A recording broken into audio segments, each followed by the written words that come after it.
Welcome everybody to the Single and Stiletto Show. I'm Suzanne Oshima and I'm a matchmaker and dating coach at Dream Bachelor and Bachelorette, and I'm also the founder of Single and Stilettos. Today we have on our show Robert Manni. He's the author of The Guy's Guide to Love, and I'm so excited to have him here today because he's going to answer the question that I get asked a million times a day, which is, who should pay for a date? So, ladies, before Robert tells you the answer to that question, Robert, I would love for you to tell our audience a little bit about you and what made you write this book. Okay, I'm a New Yorker. Background is in advertising and marketing. I was inspired to write my novel, The Guy's Guide to Love. Here it is, because I thought there was a growing chasm in communication between men and women. They really have kind of grown further and further apart. And since the book came out, they've even grown further apart because of all the technology, and everybody's texting and swiping, and really got to make a connection face to face. And we're getting further and further away from each other. And the purpose of my book is really to have women understand how men think. And I did it through a story, a novel, and the power story. And I want to make it fun and bring the characters to life. And it's for women. Awesome. Okay, so Robert, answer this question. Who should pay for a date? Okay.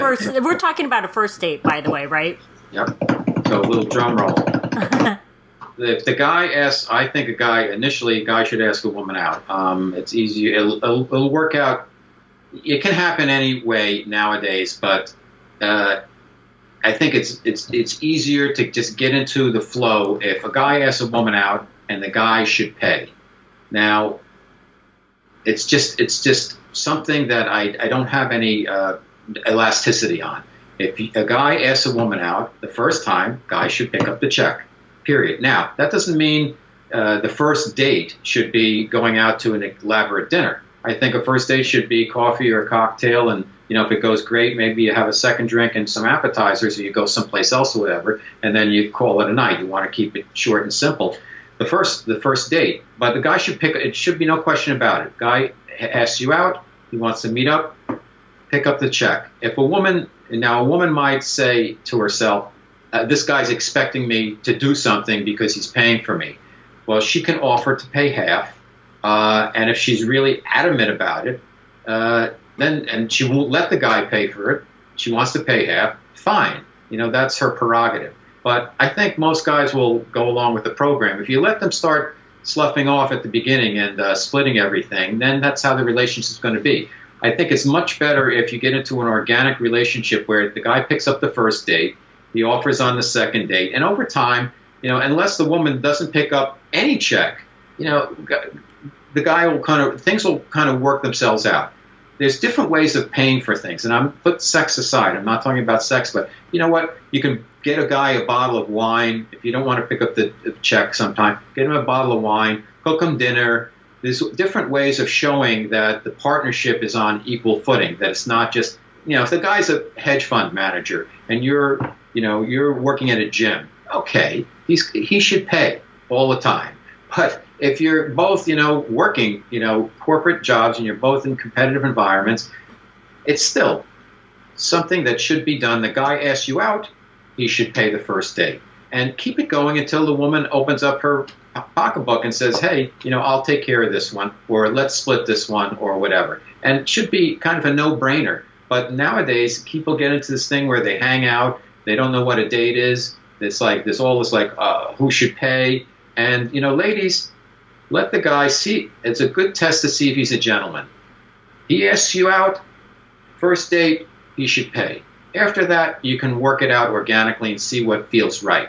First date, he asks you out, he should pay. What do you think, Suzanne? I completely agree because I think I'm old-fashioned, and I think when a man is courting a woman, he should pay for her on the first date. If he asked her out, he should pay. Now, that being said, one of the things that I think that women tend to do that I actually think is a huge mistake is they'll do the quote-unquote fake wallet pull-out on the first date, and they'll say, oh, can I pay half, when their real intention is he better not take the money because I'll be pissed, right? Right. And what I tell ladies is don't do the fake wallet pullout because if he takes the money, you cannot blame him. You offered, he took it. Yeah, but also, don't play games. Yeah, right? exactly. If you really want to pay half, then pay half. But don't get mad at him for taking the money you offered. But that being said, I just want to go back to a point that Robert made is it's true. If you offer to pay half from the very first date, you're actually setting the precedence for subsequent dates because then it becomes actually, I think, more awkward on the second and third date because you already offered to pay half on the first date. So now you're going to feel like, oh, I should offer to pay half again because it's a second date, third. And then it's just like, it gets really awkward. It shouldn't be, I totally don't think it should be, we need to split everything 50-50 or he paid 3 times and I need to pay 3 times. It's like Robert said, do what feels right. But the first date, let the man pay. Yeah, I think it takes a huge sigh of relief, a huge onus off everything. As you go along, maybe he picks up the second date, the third date, it doesn't matter. So you get him tickets to a game, you get him that bottle of wine, you take him out sometime, you cook him a meal, or whatever. There's ways of, if you want to have things on equal footing and you don't want to feel like he's paying for everything, or you don't want to take advantage of him, and you want the guy to feel like, hey, I go out other women and they're paying half. You just want to do kind of what works. Now, I will say I dated somebody and I went out, I don't know, about 5 dates and never bought me a drink, anything. And I just knew intuitively she was never going to crack her wallet for anything. And I finally said, can you get this glass of wine? And of course that turned out to be the last date because I just knew that she said, I never pay for anything. And I'm thinking, okay, great. That was good in 1979, but it's not going to work. The thing is, she didn't do anything to, she didn't, hey, I'll bake a cake for you or something. There was nothing, or come over and I'll take care of something. I'll order in. There's got to be, everybody's struggling with money nowadays, and no matter how much money you have, it's still an issue. So you don't want the focus on the wallet to be the issue. So to get things off to the right start, let the guy pay for the first date. Don't pull your wallet out. If he doesn't, then you kind of know what you're in for. That could work for you. That's fine. And if it doesn't, and you may not want to be felt put upon because, if he's paying, then he thinks I owe him something. You don't want that either. So you have to do what feels right. But I would strongly recommend, and I think Suzanne would agree, that first date, he asks you out, he pays, you don't pull out your wallet. From there, you do what feels right for you. But, you want to make it feel like everybody's contributing. Everybody's sharing. However you do that. That's not necessarily I pay, he pays, we split. You don't want to even have to think about it. You just want to flow. Exactly. And also I find that some women, it's really hard for them to actually receive. And so sometimes it makes them uncomfortable. So they feel like they have to either always offer to pay half or pay for the whatever it is. But, sometimes you have to let a guy do things for you, but don't take advantage of it. I mean, like that story that Robert just said about the woman who went out with him 5 times and she didn't pay once. That's completely ridiculous in this day and age. I mean, that's just a taker, and she's taking advantage of the situation, and that's not good either. So you don't want to be that person either. It's a balance, and go with the flow and do what feels right. And if let's just say he takes you out to dinner and maybe you guys go out for drinks after or for dessert, then you pick that up. But do something. Right, yeah. And after, if somebody picks up the check for you, I don't know if this is crazy or not, but when, my wife picked up lunch the other day, I said thank you. And I don't have to say thank you. We're married. But you know what? You want to keep dating when you're married. So I say thank you. She does something nice, thank you. I pay for something, she says thank you. So it's just nice. It's nice to be appreciative, and you just don't want to get off on the foot of a new relationship where you're thinking about who's going to pay. Exactly. And I has a problem with it, picking up the drinks on the first date. That's not a good sign. Yeah, because he's on his best behavior. Exactly, you would think.